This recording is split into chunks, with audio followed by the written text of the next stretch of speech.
بسم اللہ الرحمن الرحیم۔ السلام علیکم ورحمۃ اللہ وبرکاتہ۔ لک الحمد یا اللہ والصلاة والسلام علی رسول اللہ، اما بعد فاعوذ باللہ من الشیطان الرجیم، بسم اللہ الرحمن الرحیم۔ والذی جاء بالصدق وصدق به اولئک هم المتقون، صدق اللہ العظیم۔ ثم قال اللہ تبارک وتعالی فی القرآن المجید والبرہان الرشید، ولو انہم اذ ظلموا انفسہم جاؤوک فاستغفروا اللہ واستغفر لهم الرسول لوجدوا اللہ توابا رحیما، صدق اللہ العظیم۔ انتہائی محترم و معزز بزرگوں، نوجوان دوستوں اور عزیز بچے جتنے تشریف فرما ہیں، آج کی اس محفل مدینہ میں تمام حضرات تشریف فرما ہے، میری دعا ہے خلاق عالم ہم سب کی حاضریاں اپنی بارگاہ اقدس میں قبول و منظور فرمائے۔ میرے یمین و یسار کثیر تعداد میں میری ملت کے علماء بھی تشریف فرما ہیں اور ثنا خانان شری لسان بھی تشریف لائے ہوئے ہیں۔ دور و نزدیک سے ہمارے مہمان حضرات بھی تشریف لائے ہوئے ہیں۔ خلاق عالم سب کی آج کی حاضریاں قبول فرمائے اور ان سب کو قدم قدم پر خیر و برکت نصیب فرمائے۔ دوستان مکرم، آج کی یہ محفل یاد مدینہ کے نام سے سجائی گئی ہے، چونکہ ہمارا قافلہ ابھی چند دن پہلے مدینہ شریف سے واپس آیا ہے اور ہماری تمنا بھی یہی ہے اور دعائیں بھی یہی کی ہیں، اور آپ کے لیے بھی ہم دعا گو ہیں کہ بار بار اللہ رب العزت ہمیں مکہ اور مدینہ کی با ادب حاضریاں نصیب فرمائے۔ ہمارے برادر عزیز، برادر طریقت، محترم و مکرم، مخلصی و مشفقی و محبی فی اللہ، حضرت علامہ حافظ محمد اسد عطاری صاحب، آپ نے جو اپنی کمپنی کا نام رکھا ہے وہ بھی بڑا خوبصورت ہے، المصطفیٰ ٹریول اینڈ ٹورز، اور انہی کے زیر سایہ و زیر شفقت ہم گئے ہوئے تھے، اور مجھے بڑی خوشی ہوئی، ہمارے ساتھ اور بھی علماء تھے اور ایک میں طالب علم بھی تھا ان کے ساتھ۔ بڑا ہم نے وہاں پر لطف محسوس کیا۔ میں آپ حضرات کے لیے بھی دو چار ضروری گزارشات عرض کر دیتا ہوں۔ یہ جتنے بھی لوگ جانے والے ہیں، اگر وہ دین کو سمجھنے والے ہوں تو اس کے بہت زیادہ فوائد ہوتے ہیں۔ سب سے پہلی بات یہ ہوتی ہے کہ جب وہاں پہ بندہ جاتا ہے اور ساتھ میں اگر فیملی ہو تو ظاہر سی بات ہے اس کے بھی معاملات ہوتے ہیں، لیکن حافظ صاحب ہمارے اسد بھائی بیٹھے ہیں، منہ پہ تعریف تو نہیں کرنی چاہیے لیکن جو تعریف ہو اس میں کنجوسی بھی نہیں کرنی چاہیے۔ انہوں نے ہمارے ساتھ جو وقت گزارا ہمارے بھائیوں کی طرح گزارا، مطلب ان کا جو طور طریقہ تھا وہ باعزت لوگوں والا تھا اور بالکل ہمارے ساتھ ہمارے بھائی عزیز بن کے رہے، اور ہمارے جتنے بھی قافلے کے احباب تھے سبھی آپ پر مطمئن ہیں۔ اللہ کریم ان کی اس خوبصورت جو ہمارے ساتھ حوصلہ افزائی اور محبت والا وقت گزرا اس میں برکت عطا فرمائے۔ اور آپ لوگوں کے لیے بھی میں گزارش کرنا چاہوں گا، عالم بندے کا یہی فائدہ ہوتا ہے، اور دوسرا یہ ہوتا ہے کہ جب آپ وہاں پر جاتے ہیں تو آپ کے تمام تر معاملات میں آسانی رہتی ہے کہ آپ نے وہاں پر احرام کیسے باندھنا ہے، طواف کیسے کرنا ہے، سعی کیسے کرنی ہے، اور اپنے احرام میں کیا کیا پابندیاں ہیں، وہ ساری باتیں ایک عالم بندہ اچھے طریقے سے بتا سکتا ہے۔ وہ ایک الگ بات ہے کہ پاکستان میں ہر بندہ عالم ہی نہیں بلکہ مفتی بھی ہے، بہترین مفتی کے طور پہ یہ فتوے دینا جانتے ہیں، جبکہ فتویٰ وہی ہے، مسئلہ وہی ہے جو علم آنے کے بعد بندہ دے، وگرنہ وہ بندہ ضال اور مضل ہوتا ہے جو بغیر علم کے فتویٰ دیتا ہے، یعنی وہ گمراہ بھی ہوتا ہے اور جس کو بتاتا ہے وہ بھی گمراہ ہو جاتا ہے۔ بلکہ حضرات علماء بیٹھے ہیں، فرمایا اگر کسی نے تم سے مسئلہ پوچھا دین کا اور تمہیں نہیں آتا تھا اور تم نے ایک تکا لگایا، جواب دیا اور جواب صحیح تھا، فرمایا پھر بھی تمہیں اس پر پوچھا جائے گا کہ جب پتہ نہیں تھا تو تم نے جواب کیوں دیا ہے، اگرچہ ٹھیک ہے پھر بھی سوال کیا جائے گا۔ یہ دین کے مسائل میں احتیاط برتنی چاہیے۔ اب جب ہمارے قافلے میں علماء تھے تو ہمیں فائدہ کیا ہوا، ہم جب ادھر لاہور ایئرپورٹ پر تھے تو دھند کافی زیادہ ہو گئی یہ فوگ، تو احرام باندھ لیے. میں نے بار بار اعلان کیا، اسد بھائی نے بھی، ہمارے دیگر جو علماء تھے انہوں نے بھی، کہ ابھی نیت کوئی نہ کرے، نیت کوئی نہ کرے. ویسے بھی میرے شیخ طریقت سیدی امیر اہل سنت دامہ ظلہ، آپ نے رفیق المعتمرین پڑھ لیں یا رفیق الحرمین پڑھ لیں، اس کے اندر آپ نے لکھا ہے کہ جب جہاز آپ کا سوئے مدینہ تشریف لے جائے تو کوشش کریں اس وقت آپ جہاز میں نیت کر لیں، اور وہ بھی آدھ پون گھنٹہ بعد کریں. اس کی پہلے تو پڑھا ہوا تھا، لیکن اس دن ہمارا پریکٹیکل ہوا. ویسے ہی ہم کہہ رہے تھے، کئی بہت جلد بازی میں تھے، جلدی جلدی نیت کروا دیو، اے سارے نے احرام باندھ لینے ہو. میں کہا تھوڑا جا حوصلہ کر لو، کروا لینے ہیں جناب. آپ احرام باندھیں، آپ ذکر اذکار کریں، نوافل پڑھیں، لیکن ابھی آپ نے نیت نہیں کرنی ہے. نیت ہم آپ کو کروائیں گے. ہوا کیا کہ ابھی تقریباً میکسیمم 1 گھنٹہ رہتا تھا، 50 منٹ، تو وہ ادھر سے اعلان ہو گیا کہ آپ کی فلائٹ کینسل ہو چکی ہے. اب جنہوں نے نیت کر لی تھی وہ ہم سے بہت زیادہ مطلب آگے انہوں نے احرام باندھا ہوا تھا، تو وہ بیچارے اب سارے پریشان ہوں. سارے ساڑھے کول علامہ صاحب ہوں ایدہ کی مسئلہ ہے. میں کہا ایدہ یہ مسئلہ ہے بھی جڑا سے پہلو دس دے رہے ہیں. اب نیت کی ہے، اب کب فلائٹ جائے گی اتنی دیر تک. اب احرام کی پابندیاں، احرام کی پابندی کیا ہوتی ہے؟ ایک بندہ نہ کسی سے لڑائی، نہ جھگڑا، نہ ہی اپنے بال کاٹ سکتا ہے، نہ ناخن کاٹ سکتا ہے، نہ مکھی مار سکتا ہے، نہ جو مار سکتا ہے، نہ شکار کر سکتا ہے، نہ درخت کاٹ سکتا ہے. مثل مردہ کہ اس کو بالکل تحمل کے ساتھ رہنا پڑتا ہے. منہ پر کپڑا نہیں لے سکتا، سر نہیں ڈھانپ سکتا. تو اب اتنی سردی اب کیا کریں گے؟ اب وہاں پہ ایک اور مفتی صاحب بھی ہمیں نظر آئے، کمال کا مفتی تھا. وہ کہندا انیاں دین چ سختیاں نہیں جنہاں نے مولویاں نے بنائیاں نے، اور لاؤ دھوتیاں تے پاؤ قمیضاں تے پتو پاؤ جناب کوٹیاں، تے کوئی نہیں سویرے ویکھی جائے گی. اب اسے پتہ ہی نہیں تھا بیچارے کو، اب ہم کیا کہہ سکتے تھے. لیکن جن کو ہمارے ساتھ تھے اور انہوں نے علماء کی بات کو مان لیا، تو انہیں اس وقت احساس ہوا کہ یار اگر ہمارے قافلے میں اور ہر قافلے میں ایک عالم ہو تو اس کا فائدہ کتنا ہوتا ہے. یہ میں نے ایک چھوٹی سی مثال آپ کو دی ہے، ویسے وہاں پر بہت سارے مواقع آئے. میں ایک مسئلہ اور بھی بتا دوں کہ جن قافلوں میں علماء نہیں نہ ہوتے، وہ جاتے ہی جب اندر داخل ہوتے ہیں تو سارے خانہ کعبے نو چمبڑ جاندے ہیں. حالانکہ خانہ کعبہ کے خلاف کو خوشبو لگی ہوئی ہوتی ہے. جتنی دیر آپ نے احرام باندھا ہو آپ خوشبو والی چیز کو ہاتھ بھی نہیں لگا سکتے ہو. تو آپ کو پہلے اپنا طواف کرنا ہے، سعی کرنی ہے، سر منڈانے کے بعد کپڑے پہن کے پھر کعبے میں آئیں، پھر کعبے سے لپٹیں، تاکہ آپ پر احرام کی کوئی پابندی ضروری نہ ہو جائے، لازم نہ ہو جائے. لیکن وہ جاتے یہ کام کرتے ہیں. اب علماء ہوں گے تو وہ بتائیں گے نا. یہاں پر یہ میں نے دوسری بات آپ کی خدمت میں عرض کی، پہلی اسد بھائی کے حوالے سے کہ یہ سنجیدہ بھی ہیں، سمجھدار بھی ہیں، شرم و حیا والے بھی ہیں، اور بہترین طریقے سے ڈیل کرنے والے میں. اور دوسرا قافلے میں علماء تھے تو ہمیں قدم قدم پر رہنمائی ہوتی رہی، بہت فائدہ ہوا. تو آپ حضرات بھی ایسے قافلے کا تعین کیا کریں جس میں علماء ہوں. اور تیسری بات، وہاں چل کے بہت سارے مقامات ایسے ہوتے ہیں کہ وہاں پر کیا کرنا ہے. میں ایک چھوٹی سی مثال اور دے دیتا ہوں آپ کو. مسجد قبلہ تین ہے نا، پہلے قبلہ ادھر تھا، حضور نے جب چہرہ اقدس پھیرا تو قبلہ ادھر آ گیا. اب وہاں پر کئی بندے کیا کرتے ہیں، وہ ادھر منہ کر کے بھی نفل پڑھ دیجئے تو ادھر کر کے بھی پڑھ دیجئے، حالانکہ وہ قبلہ چینج ہو گیا. وہ کہتے نہیں حضور نے پڑھیا سی. اب وہاں کوئی عالم ہو تو انہیں بتائے نا، تو وہ خود بخود. تو یہ علماء کے ساتھ جانے کا یہ فائدہ ہوتا ہے. ایک چھوٹی سی بات اور بتا دوں، اب وہاں پر بہت ساری مساجد میں جاتے ہیں زیارت کروانے کے لیے، لیکن سردیوں کے دن ہیں، تقریباً 11:35-36 پر یہ زوال کا وقت شروع ہوتا ہے، 55-56 منٹ پہ وہ ختم ہو جاتا ہے. اب قوم کو پتہ ہی نہیں ہوتا، عمومی طور پہ اس وقت پہنچتے ہیں تو سارے نفل پڑھی جاتے ہیں، حالانکہ اس وقت آپ سجدہ نہیں کر سکتے ہو. تو یہ آپ کو کون بتائیں گے؟ یہ علماء بتائیں گے. تو جب بھی آپ جائیں کوشش کریں کسی عالم کے ساتھ جائیں، اور عالم بھی خشک نہیں ہونا چاہیے. سنی صحیح العقیدہ عاشق رسول ہو تو مدینہ مدینہ ہو جائے گا. تو ہم نے اس حوالے سے حضور علامہ کاشف صاحب اس حوالے سے ہم نے بہت زبردست طریقے سے، ہماری ظاہر سی بات ہے کچھ نہ کچھ اسباق ہم نے بھی پڑھے ہوئے تھے، لیکن اسد بھائی پر اللہ کا خاص کرم ہے، ان کے والد اور والدہ کی دعاؤں کا صدقہ، مرشد کی نگاہ ہے، یہ ہر 2-3 ماہ کے بعد ہی حضور کے قدموں میں پہنچ جاتے ہیں. تو ان کا خاصا تجربہ تھا، یہ قدم قدم پہ رہنمائی کرتے رہے.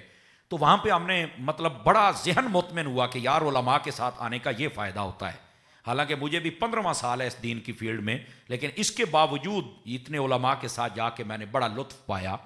تو آپ سے بھی گزارش ہے، اور لائیو جتنے سن رہے ہیں، اگر آپ نے جانا ہو تو یہ ایک بہترین پلیٹ فارم ہے المصطفیٰ ٹریول اینڈ ٹورز کا. آپ یہاں آئیں، آپ کو مزہ آئے گا. اور یہ ہمارے قافلے کے کافی سارے احباب بیٹھے ہوئے ہیں جب انہوں نے عمرہ کیا اسد بھائی نے بڑے احسن انداز کے ساتھ عمرہ جب کروایا نا سارے معاملات، تو بعد میں سارے کہتے سی یار سواد ہی آ گیا ہے. سمجھ آ رہی ہے نا جی، یعنی مزہ ہی آ گیا اتنی خوبصورتی کے ساتھ. مطلب یہ کہ آگے لے کے جانا، پھر ویلکم کرنا، پھر کمرے میں، پھر خانہ کعبہ میں، پھر طواف سعی، پھر ایک ایک بات بتانا، تو مدینہ مدینہ ہو گیا. یہ تھی دوسری بات، اور آپ کے لیے میسج بھی ہے، اور ہمارے ساتھ جو خوشگواری کا ماحول تھا وہ بھی میں نے آپ کی خدمت میں عرض کیا. یہ ہے دوسری بات. تیسری بات یہ ہے، آپ جتنے حضرات بیٹھے ہیں نا، ہمارے بعض دوست ہوتے ہیں وہ سال کے بعد پیسے اکٹھے کرتے رہتے ہیں. آپ جی مری جانا ہے، تو میں کہا جی پہلو ہی مری ہے اتنے جا کے تسی کرنا بھی تو کی ہے، میں دسو نا یار. آپ نے توجہ نہیں فرمائی، جملے کا نا لطف نہیں. آپ 12 بج گئے نے نا ہونے بھئی جی پہلو ہی مری ہے یار، اتنے جا کے تسی کی کرنا ہے. آپ مدینے میں جائیں، آپ مرے ہوئے ہوں گے تو زندہ ہو جائیں گے. آپ سمجھ آ رہی ہے آپ حضرات؟ آپ کبھی جا کے دیکھیں پھر آپ کو پتا چلے گا. یا رسول اللہ صلی اللہ علیہ وسلم. تو اعلیٰ حضرت نے فرمایا نا، چمک تجھ سے پاتے ہیں سب پانے والے، میرا دل بھی چمکا دے چمکانے والے.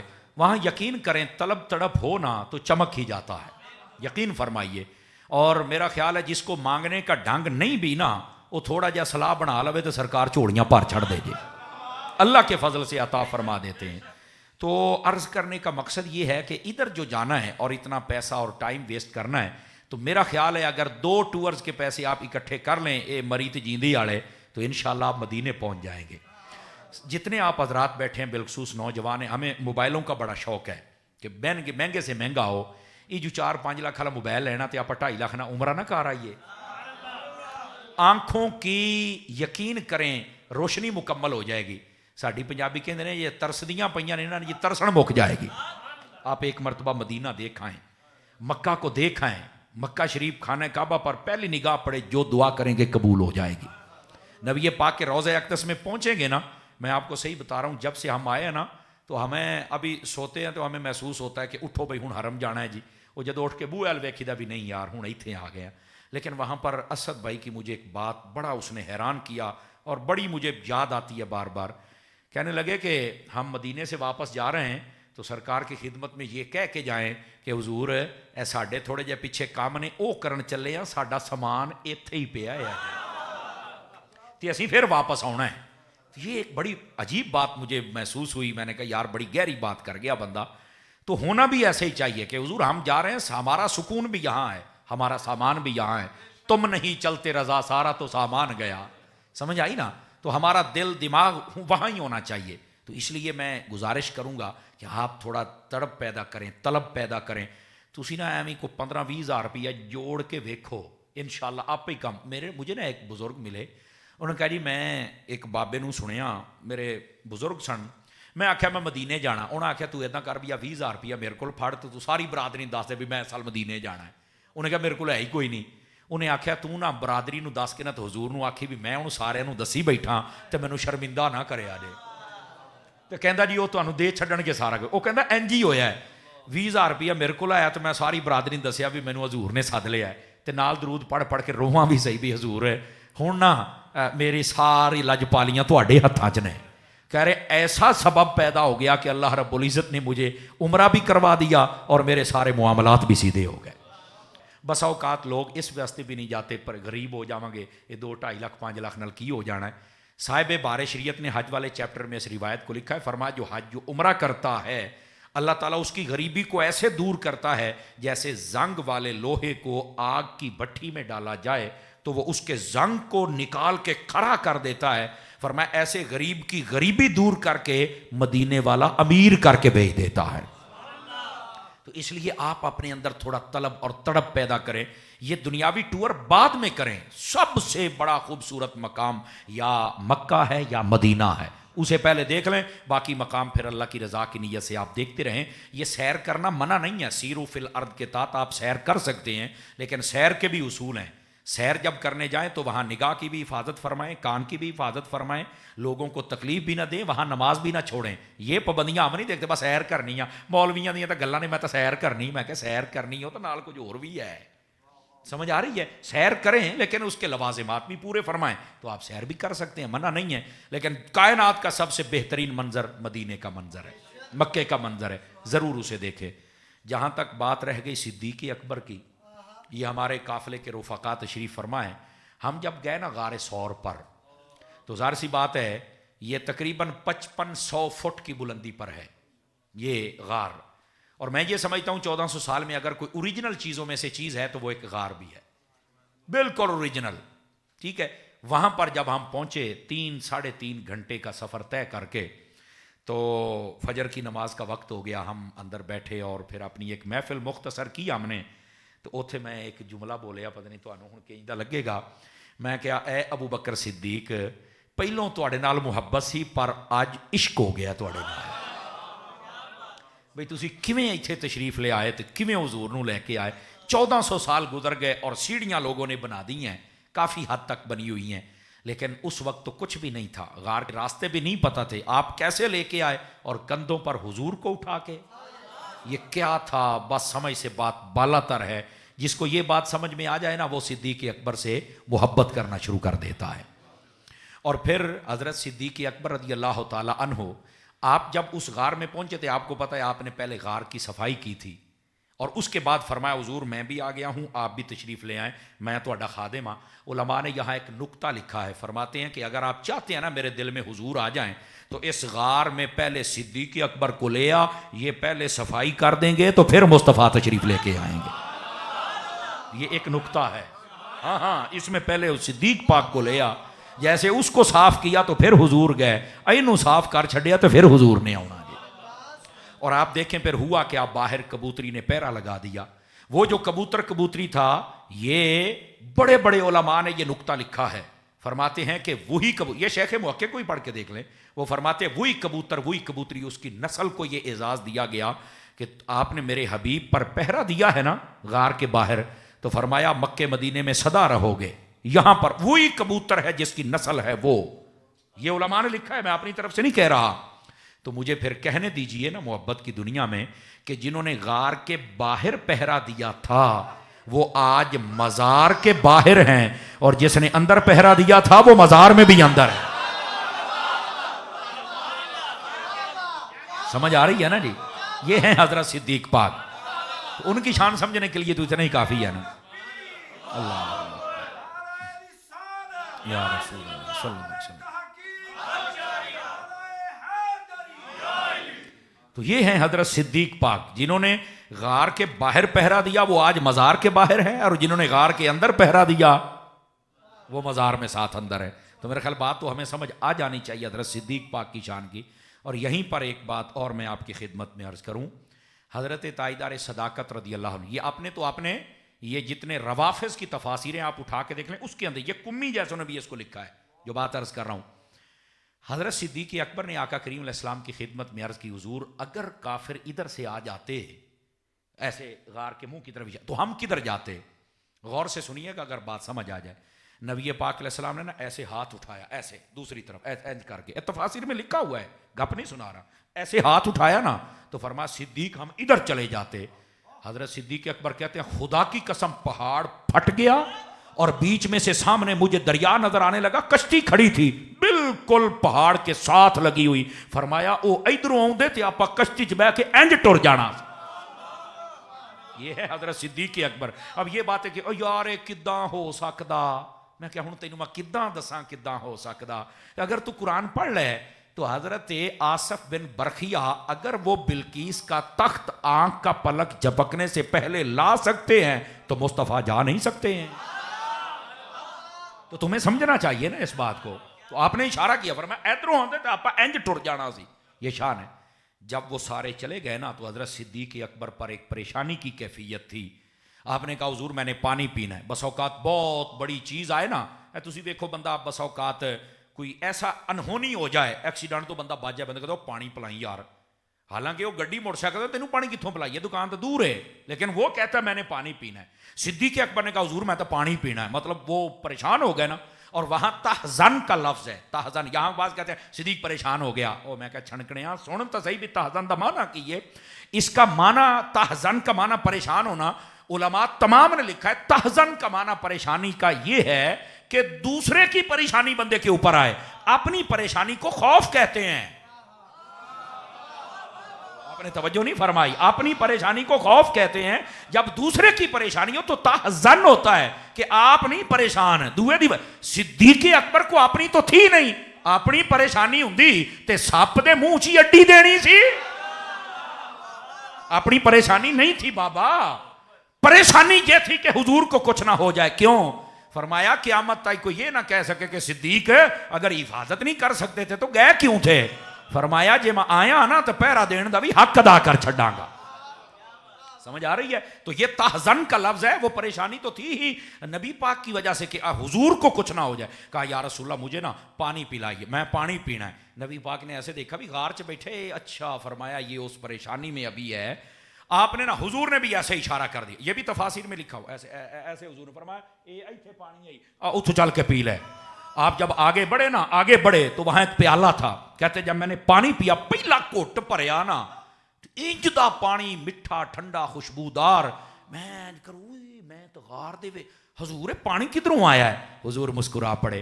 فرمایا جب تو نے کہا نا تیری تو توجہ نہیں تھی اور میں نے بھی ہاتھ اٹھا دیے, اللہ تعالیٰ نے جنت کے وہ فرشتہ جو نہر کوثر پر مشتمل تھا اور معمور تھا اسے کہا صدیق کے لیے نبی کے ہاتھ اٹھ گئے ہیں, ابو بکر کے پہنچنے سے پہلے پانی کا پیالہ بھر کے وہاں پر رکھ دیا.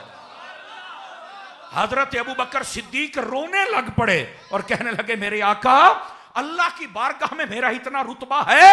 میرے آقا نے فرمایا اے ابو بکر یہ تو کچھ بھی نہیں, اگر کوئی بندہ 70 نبیوں کے برابر اعمال لے کے آئے اس کے دل میں تیرا پیار نہ ہو اللہ اسے جنت دے گا ہی نہیں. یہ ہے حضرت ابو بکر صدیق کا رتبہ, یہ ہے حضرت ابو بکر صدیق. آپ کہاں بیٹھے ہوئے ہیں گرامی قدر حضرات, اس واسطے اس بات کو سمجھیے گا. اور آخری بات آپ کی خدمت میں عرض کروں تاجدار صداقت کے حوالے سے, کیونکہ ہمارے مہمانوں نے کافی دور جانا ہے اور موسم ظاہر سی بات ہے بسا اوقات کسی بھی وقت بدل جاتا ہے. چلو یہ بھی منزل مقصود تک پہنچ جائے. یہ محبت کی باتیں جب چھڑ جائیں تو پھر ہمیں تو پتہ نہیں چلتا کہ کیا ہو رہا ہے کہاں ہو رہا ہے, یہ باتیں چلتی رہتی ہیں. تاجدار صداقت رضی اللہ تعالی عنہ, اللہ رب العزت نے آپ کو بہت سارے کمالات عطا فرمائے, اتنے کہ شمار کرنا ہم جیسے لوگوں کے بس کی بات نہیں ہے. آقا کریم علیہ السلام نے ارشاد فرمایا, یہ آپ آیت پڑھے نا منہا خلقناکم وفیہا نعیدکم ومنہا نخرجکم تارۃ اخری, یہ اگر آیات پڑھیں 16ویں پارے کی تو ان کی تفسیر میں علماء نے لکھا ہے اور بڑے بڑے علماء نے لکھا ہے, اہل سیر نے بھی لکھا ہے جو کہتے ہیں سیرت النبی کانفرنس. میں نے کہا یہ بھی کبھی پڑھ کے سنایا کرو. نبی پاک علیہ السلام نے فرمایا, یہ حدیث شریف بھی ہے, فرمایا انسان جب پیدا کیا جاتا ہے تو اس کا جسم جب اللہ تخلیق فرماتا ہے نا تو مٹی کا ایک ذرہ اللہ تعالیٰ اپنی حکمت کے ساتھ ماں کے پیٹ تک پہنچا دیتا ہے, جس سے یہ نشو و نما پاتا ہے, جس سے یہ گروتھ پکڑتا ہے. ایک وہ ذرہ ہوتا ہے, جہاں سے لیا جائے وہیں پر دوبارہ انسان کو دفن کیا جاتا ہے. یہ میرے نبی نے فرمایا, انسان جب پیدا ہوتا ہے جس مٹی سے وہ ذرہ لیا جائے وہیں پر دفن کیا جاتا ہے.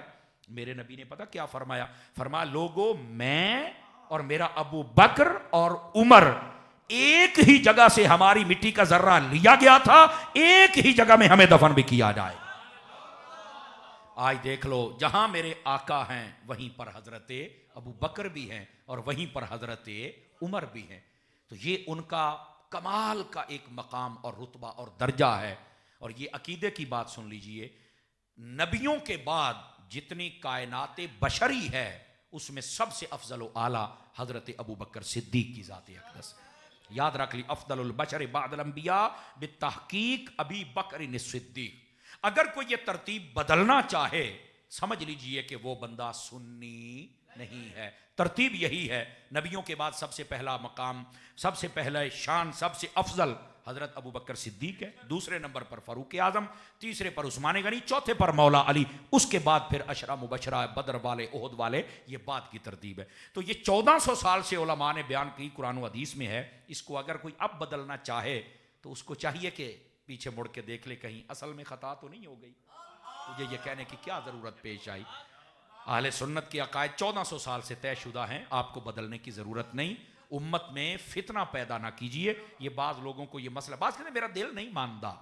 ابھی بھی میں ایک جگہ تھا, کہتا دل نہیں مانتا.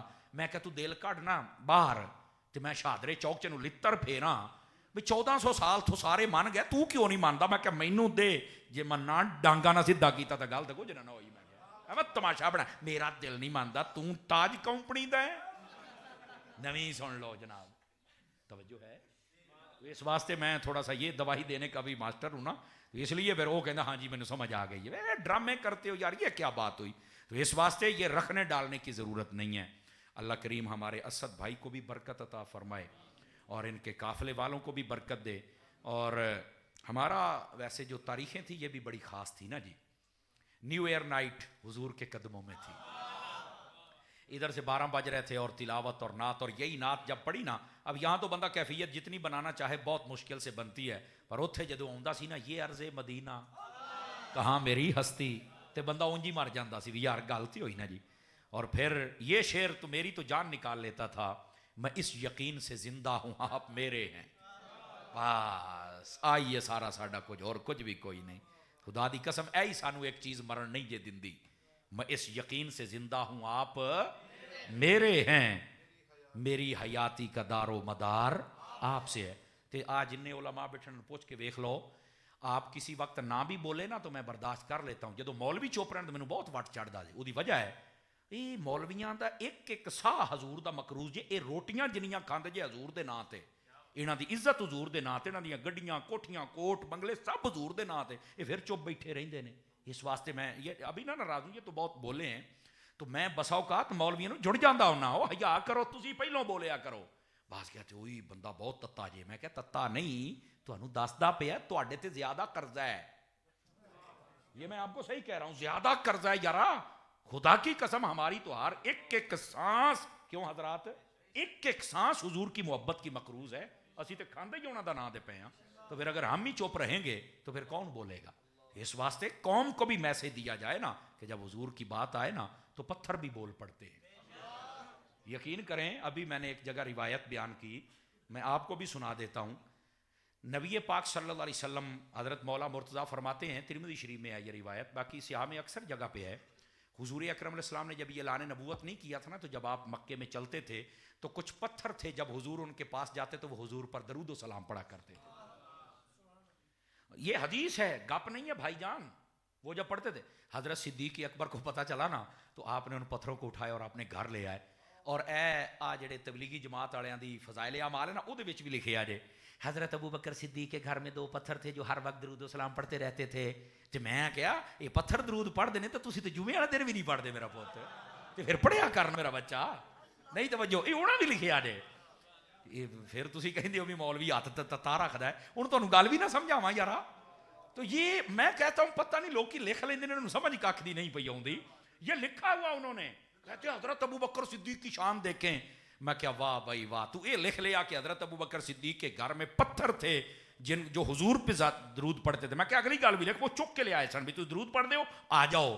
تو میں کہا جیڑا جیڑا درود پڑھنا ہے صدیق نے انہوں لے ہی جانا ہے, صدیق پاک نے انہوں لے ہی جانا ہے. تو اس واسطے درود پڑھیا کر. تو پھر پتھر ہو کے درود پڑھ دے یارا, توں اجے پتھر تو نہیں نا, تو پھر تم ہی نبی تے درود و سلام پڑھیا کر. سمجھ آ رہی ہے؟ یہ بہت لمبی داستانیں ہیں بھائی, ایسی ایسیاں گلاں کلیجہ کھچ لین ایک باری. لیکن جو میں بات کر رہا ہوں ان باتوں کو سمجھو, حضور سے محبت کرو, آقا کریم کی ذات پہ درود و سلام پڑھا کرو, اور حضرت صدیق پاک سے محبت کرو, اور مدینے سے محبت کرو. حضور نے دعائیں تو فرمائی نا, یا اللہ مدینے میں برکت دے, اس کے ناپ تول میں برکت دے, اور فرمایا ڈبل برکت دے. فرمایا ڈبل نہیں اور دے. سمجھ آئی؟ میرے آقا نے یہاں تک فرمایا جس سے ہو سکے مدینے میں مر جائے. فرمایا بہتر ہوگا, کیوں؟ فرمایا میرے کول ہونا انہیں, میں اس کی خود شفاعت کروں گا. سبحان اللہ, کیا بات ہے یار. اور آقا کریم نے فرمایا اگر تمہیں پتہ چل جائے کہ مدینہ کیا ہے تو تم مدینے سے باہر نہ نکلو, مدینہ تمہارے لیے بہتر ہے. حضرت بلال پاک والی مسجد کے سامنے جو کبری ہے اس کے نیچے بھی یہ حدیث لکھی ہوئی ہے, نبی پاک کی ہے یہ حدیث لکھی ہوئی ہے. فرمایا مدینۃ خیر لکم, اوے مدینہ تواڈے واسطے بہتر جے, مدینے آؤ ایتھے رہو. ٹھیک ہے. اور یہ مدینہ وہ ہے جب نبی پاک علیہ السلام مدینے کے قریب آتے سواری کو تیز کر دیتے تھے, اوے نسا اوے سواری نساؤ. حالانکہ مدینہ تو آپ کے قدموں سے بنا ہے. محبت کتنی ہے. آپ اپنے بٹن کھول دیتے تھے, بازو اوپر کر لیتے تھے, کیوں؟ اور فرمایا ہے مدینے دی نا دھوڑ اتے پہن دیو, غبار المدینہ تے شفا ان, فرمایا مدینے کی مٹی میں بھی رب نے شفا رکھ دی ہوئی. سمجھ آ رہی؟ اتنا پیار حضور کرتے ہیں تو ہم کیوں نہ کریں؟ بتائیے بھی کیوں نہ کریں؟ اس واسطے مدینے کی محبت اپنے دل میں پیدا کیجئے اور ضرور مدینے کی حاضری کی طلب تڑپ اور تمنا پیدا کیجئے. کچھ اسباب آپ کر لیں, باقی میرا مالک کر دے گا. خلاق عالم ہم سب کی حاضری قبول فرمائے, آمین. وآخر دعوانا ان الحمد للہ رب العالمین.